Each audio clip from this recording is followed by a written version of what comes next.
Husserl and Heidegger, and then into some more recent kind of continental philosophers. But it's a long line of people who have basically asked questions repeatedly. And, you know, again, I will say to you,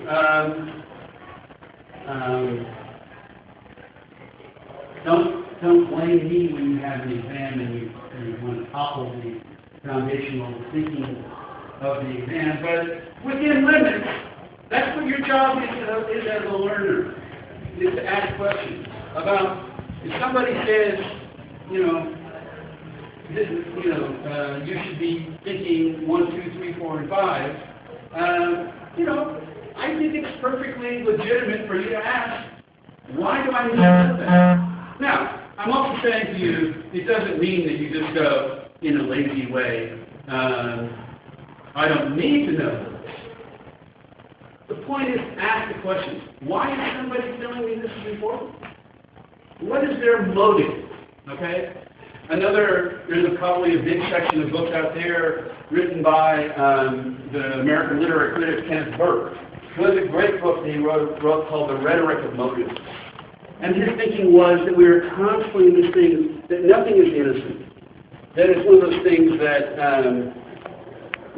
we're constantly doing something with some other kind of motivation. It doesn't mean it's wrong. It's what Nietzsche would call a will to power. It doesn't say that there's anything that is harmful necessarily. But it's just important to remember that nothing is innocent. It's not that some people have motives and some people don't. It's that we all do. And the thing to do is to find out what those motives are. Now, it doesn't mean that they're harmful again. It just means that we are driven. We have desires, we have goals, we have things we want from something. And the thing is to sort of get to that place where we start to think critically, to question and see, why do I need to do that? It doesn't always have to end in rejection. It doesn't always have to end in refusal. But thinking can give you the power to at least operate with more agency, more authority, more ability to decide for yourself. If you just sort of consume everything you're told, like just sort of pouring it all in, well, you're not thinking. So the point is that a lot of thinkers who are these skeptics of various kinds would say is, why? Why does it have to be that way? Does that help? Yes. I actually have a curiosity question. I was noticing that a lot of the artwork that is displayed is more of American culture, and then you got on the sides more of the Asian country, Middle Eastern culture. Is there a reason behind that, or is this trying to vary every culture into one aspect? You mean like the calendars at Chinese restaurants? Yes. And the other Chinese restaurants? Yes, and those over there as well. Well, I think it...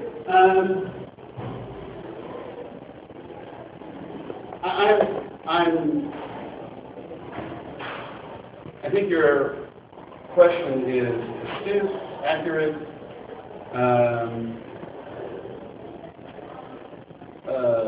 sensitive, and good observation. I don't have a perfect answer for it, except to say that a lot of things are from my personal life. Mm-hmm. So it's a reflection of the kind of mixed cultural way that, a kind of person in the 21st century leads a life that's, look at us, kind of thing. We're all so different kind of thing. And so it's probably just a reflection of that. Some things, I wanted the calendar because it was the calendar that I happened to have, and I think it's really silly and pointless to have something that is an out-of-date calendar. And so that was available. Well, and then the menu was there because the grid of the menu kind of mimicked the grid of the windows. So that was kind of there. I am half Asian, half mixed up white guy. So there's a little bit of that kind of mixture at play. And I don't know if it's, I would say it's, in really fancy terms, it would be called like the play of the incommensurable. It'd be like something I can't answer fully. Oh, Okay? I'm sorry. No, not in a bad way. I'm just saying it's probably just one of those things we do unconsciously. Okay. That we make those decisions and we, whatever. And so, yeah. But I like it. But I just noticed that if you look to about this side, like the stuff like this, and then you got stuff underneath here, you got more of the American culture, like stuff you had when you were a little kid. Probably like some of my foster has some of this stuff.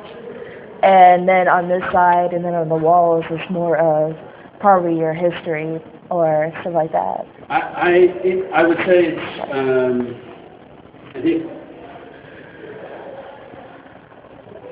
I would say it's there. I don't know how to, it's not an intentional division of things like that.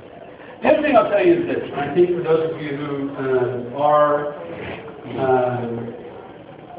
studying art, making art, interested in art, I certainly don't think that there's only one way to look at it, but I'll tell you that my belief is that we don't sort of, as artists, any of you, kind of take these things and you've got these things in your head and you take your skills and your tools and you print them in this work of art, and then they're all in there, and then it's like some kind of magic math equation, the equal sign happens, and then somebody looks at it and they perceive it. It's not some sort of magic equation in that way. It's one of those things that I think that meaning happens after the work of art is made, after it is received as you are, and then we can create those meanings. And then your engagement with me is part of creating the meaning, which is constantly changing. The meaning of a work of art, for me, is never fixed. It's never a stable thing. It's never a thing that is one thing. It's never a thing that just is it only as the one thing. There are a set of kind of likely things that we can think. We can likely think that there's a reason that this orange is near that orange. We can likely think that there's yellows that pop out occasionally in proximity to each other. There are things that are likely things that are conventional and practical that we assume and that fall within a normative range. But there are always going to be odd little explanations and odd little personal sets of emotions and meanings that pop up and get played out. And all of those meanings are valid and part of the way the meaning gets constructed. And it's part of the receiving. You make the meaning in your receiving of the work of art as much as I do by making it.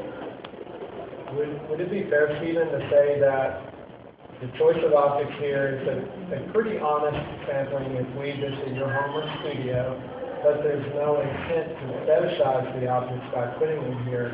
They could just as easily be objects from any of our homes. Yeah, I suppose. I mean, they're not a dishonest kind of, I didn't like go out and decide I needed some of these in particular, like there was the perfect flute or something like that. It was honest in the way it was just sort of, it was there, so I grabbed it and represented that everydayness. And I don't think there is a real glorification, fetishizing of sort of the artist stuff or anybody else's particular things. And I don't think that they represent a kind of insight into sort of some inner state or a reflection in a kind of symbolic or meaningful way of like my subjectivity is bound up in those kinds of things. However, I do represent their kind of a weird combinations. I mean, I don't know if anybody necessarily has a weird kind of like little frame of Errol Flynn sitting around, necessarily. That's kind of an odd thing. And I think that probably not as many people collect odd, colored tape or something like that. I mean, so I don't think I would say that they are a fairly casual gathering of things that happen to be in a box that I've collected for a while. I don't know that they necessarily represent the kind of thing that like everybody would have these things.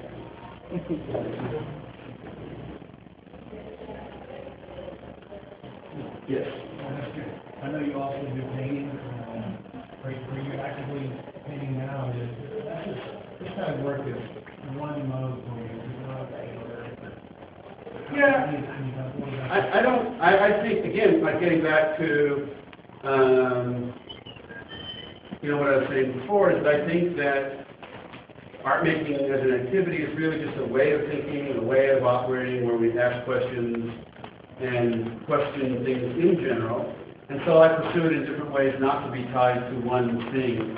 And I do make drawings and some things with paint and photographs and video and sound pieces and some sculptural objects. So yeah. I mean, I like the way that doing different things allows me the fluidity of going in and out of different types of things. And it is quick. It's not like, okay, I want to do traditional art, and then, okay, now this is... No, to me it's all the same. Making a drawing is the same as doing this.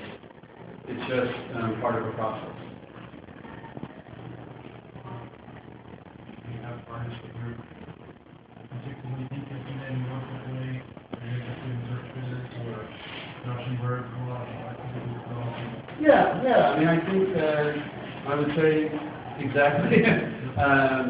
Schwitters and Rauschenberg are very important to me, and both of them people who both are in some ways foundationally collage artists, but they also did enormously different things all the time. I like and I'm interested in the possibilities of, for me, I think art making is conditional, contextual, and it's driven by the situation of the moment. And so it's one of these things where in some situations the moment seems to call for video. Sometimes it calls for a drawing, sometimes it calls for a photograph, sometimes I want to activate a space. And so I think it's really that kind of thing.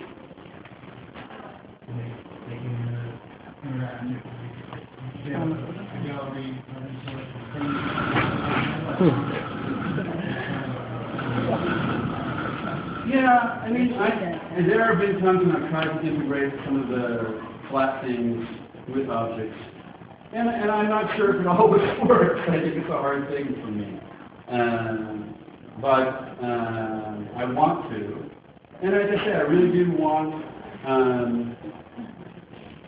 I want to try to activate space always, even if it's just a photograph. I want to find a way to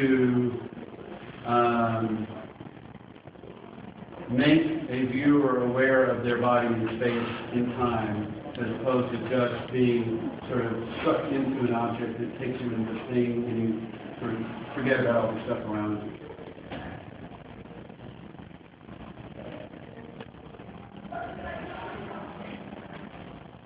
Other thoughts?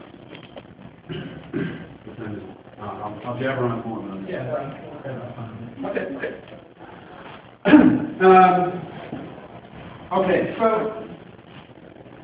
in the bigger realms of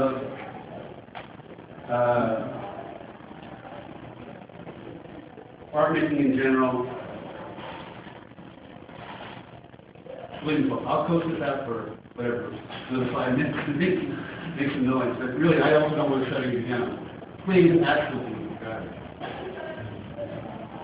Right, 2 quick things. I'm going to say what Nick was going to say before I interrupted myself, but before you dash out of here, please also just stand up, move around, see what some of the little details are in some of the objects, and feel what it is to, stand next to a cart that's usually on the floor and it's now ready. I mean, just see what that physically feels like. So I do encourage you, ask you, hope you will move around before you leave.